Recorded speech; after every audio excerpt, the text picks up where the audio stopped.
फडणवीस साहेबांचं हे म्हणणं म्हणजे एक डिग्निफाईड एक्झिट मागणं आहे।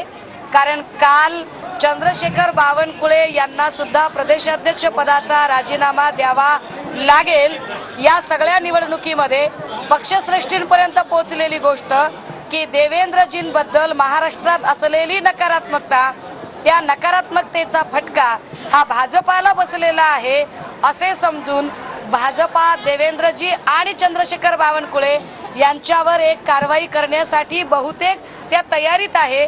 पण त्याच्या आधी आपणच स्वतःहून एक डिग्निफाईड एक्झिट घेण्याचा प्रकार म्हणजेच देवेंद्रजींचे स्टेटमेंट।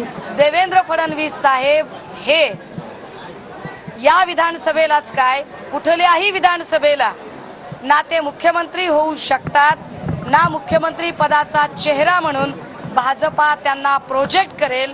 भाजपाला कदाचित मुख्यमंत्री पदाचा चेहरा म्हणून प्रोजेक्ट करायचं असेल तर एक वेळ विनोद तावडे यांचं नाव, तावडे साहेबांचं नाव पुढे येऊ शकेल, परंतु देवेंद्रजींचं नाव पुन्हा कधी मुख्यमंत्री पदासाठी येईल असं मला अजिबात वाटत नाही।